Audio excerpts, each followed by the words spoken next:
Hi everyone, welcome back to our channel Anusha Reddy blogs. అందరూ ఎలా ఉన్నారు? నేనైతే చాలా బాగున్నాను. ఇంకా ఈ రోజు అయితే మొక్కజొన్న గారెలు ఎలా ప్రిపేర్ చేసుకోవాలో చూపిస్తున్నాను. తెలుగు రాష్ట్రాల్లో అందరికీ కూడా ఇదైతే బాగా తెలుసు, అలాగే ఇష్టం కూడా.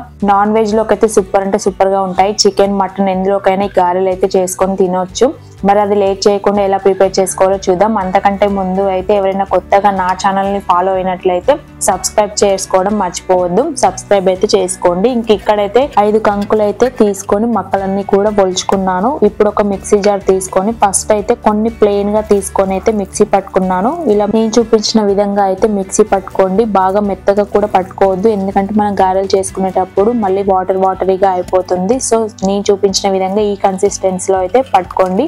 ఇప్పుడు మళ్ళీ కొన్ని మక్కలు ఉన్నాయి కదా, అవి కూడా మిక్సీ పట్టుకుంటున్నాను. ఇప్పుడు మిక్సీ పట్టుకునేటప్పుడు అయితే ఒక ఆనియన్ అయితే మీడియం సైజు చిన్న కట్ చేసి వేసుకున్నాను. అలాగే 7 to 8 వరకు అయితే గార్లిక్ వేసుకున్నాను. 7 to 8 పచ్చిమిర్చి, అలాగే 2 టేబుల్ స్పూన్ ధనియాలు, జీలకర్ర, సాల్ట్ కూడా వేసుకున్నాను. సాల్ట్ అయితే ఇంకా యాడ్ చేయలేదు, ఇందులోనే అయితే డైరెక్ట్ యాడ్ చేస్తున్నాను. ఇప్పుడు ఇవన్నీ వేసుకున్న తర్వాత మళ్ళీ ఒకసారి మిక్సీ పట్టుకోవాలి. ఇక్కడ నేను చూపించిన విధంగా అయితే మిక్సీ పట్టుకోండి. కొంచెం లూజ్గా అయిపోతుంది, ఎందుకంటే మనం ఆనియన్ అలాగే పచ్చిమిర్చి వేసాం కాబట్టి.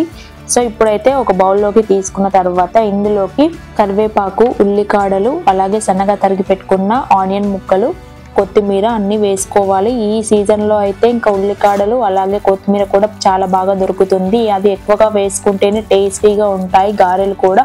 ఇవన్నీ వేసుకొని ఒక్కసారి కలుపుకోవాలి. కలుపుకున్న తర్వాత నేనైతే టేస్ట్ చూసాను, కొంచెం నాకైతే సాల్ట్ తక్కువగా అనిపించింది. మళ్ళీ కొంచెం సాల్ట్ యాడ్ చేసుకొని ఒక్కసారి కలిపి పక్కన పెట్టేసుకున్నాను. ఇప్పుడు డీప్ ఫ్రైకి సరిపడా ఆయిల్ అయితే హీట్ చేసుకుంటున్నాను. ఇంకా ముందుగా అయితే స్టవ్ ఆన్ చేసుకొని ఒక కడాయి పెట్టుకొని డీప్ ఫ్రైకి సరిపడా ఆయిల్ పెట్టుకోవాలి. ఇంకా హై ఫ్లేమ్ మీద పెట్టుకొని మాత్రం కొంచెం ఆయిల్ అయితే హీట్ చేసుకున్నాను. ఆయిల్ హీట్ అయ్యే లోపు అయితే గారెలు అయితే చేసుకుంటున్నాను. ఇలా నేనైతే ఒక కవర్ మీద తీసుకొని చిన్న ముద్దలాగా చేసుకుంటూ మధ్యలో అయితే హోల్ చేసుకుంటున్నాను. ఇలా చేసుకోవచ్చు, లేదు అంటే చేతి మీద కూడా ప్రెస్ చేసుకుంటూ డైరెక్ట్ అయితే ఆయిల్లో వేసుకోవచ్చు. ఇంక ఇప్పుడైతే చేసుకున్న తర్వాత ఆయిల్ కూడా బాగా హీట్ అయ్యింది. సో మీడియం ఫ్లేమ్లో పెట్టుకొని మాత్రమే గారెలు అయితే కాల్చుకోవాలి. సో లేదు అంటే మాడిపోతాయి.